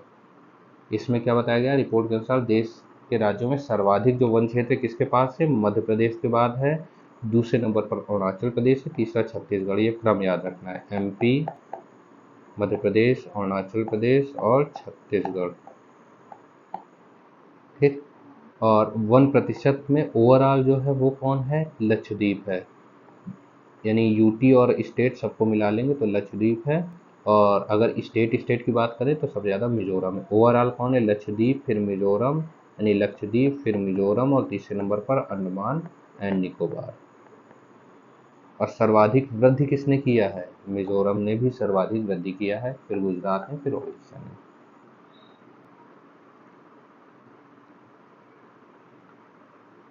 कतर के से बहुत ज़्यादा इम्पोर्टेंट नहीं है ये। राष्ट्रीय जल मार्गों से कार्गो परिवहन हेतु तो जलवाहक योजना, ये सब प्री से इम्पोर्टेंट नहीं होते, ये सारे मेन से इम्पोर्टेंट होते हैं। बंगाल लगातार तीसरे वर्ष पक्षी गणना में भारत में सबसे आगे। इसका मतलब क्या है? पश्चिम बंगाल में भारत में सबसे ज़्यादा पक्षी निवास करते हैं, सीधी सीधी बात है। दार्जिलिंग में सबसे ज़्यादा प्रजातियां हैं। भारत डिजिटल पायलट लाइसेंस शुरू करने वाला दुनिया का दूसरा देश बन गया है। भारत की पहली समर्पित जीसीसी नीति कहाँ लॉन्च की गई किस ईयर 2025 में। ग्लोबल कैपेबिलिटी सेंटर नीति का अनावरण किया। ये ग्लोबल यानी ग्लोबलाइजेशन से रिलेटेड बहुराष्ट्रीय कंपनियां आएंगी उसको आकर्षित करने के लिए जो टीयर 2 सिटी है उन शहरों को बनाया जा रहा है। टीयर 1 में जैसे चेन्नई वेन्नई हो गए, चेन्नई मुंबई दिल्ली टीयर 1 में आ गया। टीयर 2 में इंदौर हो गया, जबलपुर हो गया, जैसे यूपी का लखनऊ हो गया, इस टाइप के आते हैं। बहुत इंपॉर्टेंट है, वेरी इंपॉर्टेंट। राष्ट्रीय हल्दी बोर्ड का गठन किया गया। ये कहाँ किया गया है? ये तेलंगाना में किया गया है। और जो इसके जो पहले अध्यक्ष हैं वो कौन है? पल्ले गंगा रेड्डी। पल्ले गंगा रेड्डी पहले राष्ट्रीय हल्दी बोर्ड के अध्यक्ष हैं। हल्दी उत्पादन वाले शीर्ष राज्य कौन है? महाराष्ट्र और तेलंगाना। ताकाडुंग हल्दी के लिए प्रसिद्ध मेघालय के प्रतिनिधि भी बोर्ड में होंगे। निजामाबाद में है, ये ध्यान रखना है। प्लेस का नाम पता नहीं दिया नहीं दिया। निजामाबाद में बनेगा ये, तेलंगाना में। पल्ले गंगा रेड्डी इसके वो है अध्यक्ष। भारत की सबसे बड़ी हवाई अड्डा परिचालन कंपनी जीएमआर यूएनजीसी में शामिल हो गई। जीएमआर क्या है? जीएमआर एक कंपनी है जो एयरपोर्ट को करती है। मेट्रो वायडक्ट पर भारत के पहले द्विमुखी सौर संयंत्र का उद्घाटन ओखला में हुआ है। इतना इंपॉर्टेंट नहीं, हाँ ये इंपॉर्टेंट है। गिद्ध गणना में संख्या के मामले में पर मध्य प्रदेश शीर्ष पर है। इंपॉर्टेंट है। पहले नंबर पर कौन है? मध्य प्रदेश। गिद्ध की जनगणना हुई, उसमें 12,981 गिद्ध पाए गए हैं। पहले नंबर पर कौन है? मध्य प्रदेश है। दार्जिलिंग कहाँ है? वेस्ट बंगाल में है। चिड़ियाघर भारत में भारत का पहला वन्य जीव बायो बैंक खुला है। पद्मजा नायडू हिमालयन प्राणी उद्यान, वहां पर भारत का पहला वन्य जीव बायो बैंक इंपॉर्टेंट है। नेक्स्ट, पनडुब्बी मत्स्य 6000, यह भी हमने पीछे पढ़ा ही था, डीप ओशन मिशन का हिस्सा है ये। नेक्स्ट, भारत में बाल विवाह समय पूर्व बच्चे पैदा करने की दर में कमी हुई है। बहुत ज़्यादा इंपॉर्टेंट नहीं है ये सब मेंस के लिए इंपॉर्टेंट है, प्री के लिए नहीं। ये इंपॉर्टेंट है। संसद में 6 नई भाषाओं के लिए अनुवाद सेवा का विस्तार किया गया है। कौन कौन सी है? बोडो, डोगरी, मैथिली, मणिपुरी, उर्दू और संस्कृत समेत 6 नई भाषाएं। अब 16 भाषाएं हो गई जिनका अनुवाद किया जाएगा। भारत में शिशु मृत्यु दर में 70% की कमी, ये मेंस के लिए इंपॉर्टेंट है। भारत में 4 नए रामसर स्थल हैं। कौन कौन से हैं? टोटल 89 हो गई, ये इंपॉर्टेंट है। तमिलनाडु में सक्करकोटई पक्षी अभ्यारण्य, थर्डगढ़ पक्षी अभ्यारण्य और सिक्किम के खेचोपलरी आर्द्रभूमि और झारखंड में उधवा। तमिलनाडु में सबसे ज़्यादा है, 20 रामसर स्थल है। और दुनिया का वैश्विक स्तर पर भारत दुनिया का तीसरा सर्वाधिक रामसर वाला देश बन गया है। स्पेन के राष्ट्रपति जो है उनका क्या नाम है? Pedro Sanchez. उन्होंने भारत की यात्रा किया है। टाटा एयरक्राफ्ट कॉम्प्लेक्स बना है। जर्मन के चांसलर जो हैं, चांसलर ओलाफ स्कोल की भारत यात्रा हुई है।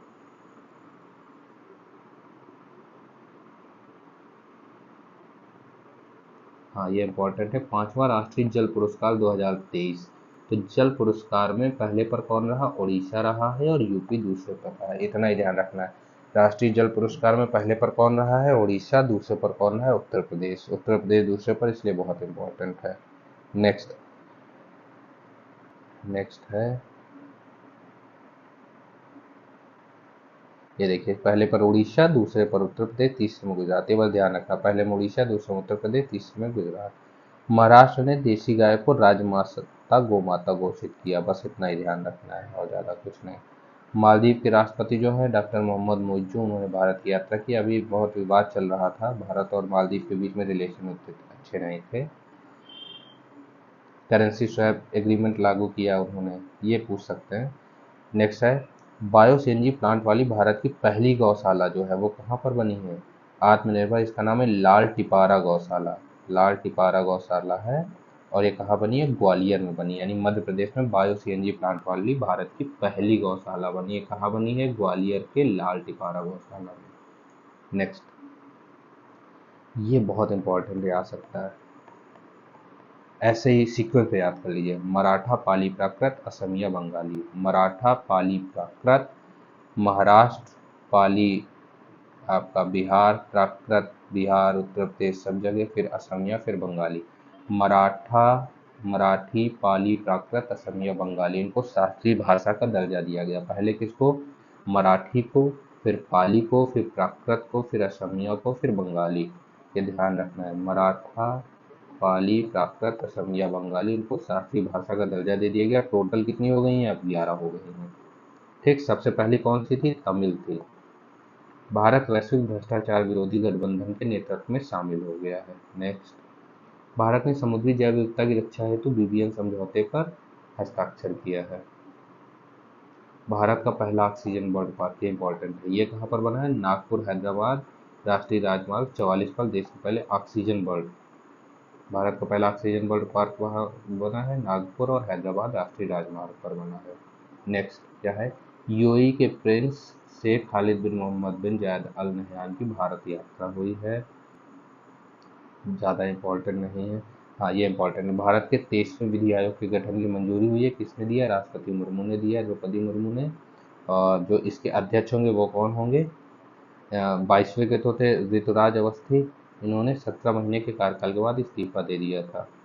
तो 23वें की गठन की मंजूरी मिल गई है। अभी जारी नहीं हुई है कि कौन अध्यक्ष है। बनेरघट्टा, बनेरघट्टा कहाँ है? बेंगलुरु में है। यहीं पर उद्यान में देश की सबसे बड़ी तेंदुआ सफारी, यहीं पर जैविक उद्यान में तितली अभयारण्य भी है। चलिए, और क्या इम्पोर्टेंट है? प्रोजेक्ट अस्मिता, प्रोजेक्ट अस्मिता किससे रिलेटेड है? भारतीय भाषाओं से रिलेटेड है, जो लैंग्वेज है उससे रिलेटेड है। कर्नाटक का आदि चुंचनगिरी और केरल का चुलुन्वार मोर अभयारण्य घोषित है। बस ये ध्यान रखना है कि कर्नाटक और केरल में मोर अभयारण्य घोषित किया गया है। तो ये इम्पोर्टेंट है। कुछ मैंने जो आपको बताया जो प्री के लिहाज से इम्पोर्टेंट है उसको हम लोग को पढ़ लेना है। मेंस तो बाद में देखा जाएगा, लेकिन ये है कि प्री में जो होता है, प्री में फैक्चुअल चीज़ें ज़्यादा आती है, क्योंकि आपके पास ऑप्शन होता है, ऑप्शन से आपको सिलेक्ट करना होता है, जबकि जो मेंस होता है उसमें आपको खुद लिखना होता है। तो मेंस में कंसेप्चुअल चीज़ें आती हैं। तो ये हम लोगों ने घटना सार के हिसाब से जो भी राष्ट्रीय घटनाक्रम था उसको हम लोगों ने पढ़ लिया है। इसको आप लोग रिवाइज करिएगा, फ़ायदा होगा। बहुत सारे क्वेश्चन है जो एग्जाम में रहते हैं। अभी के लिए इतना ही। Thank you and please subscribe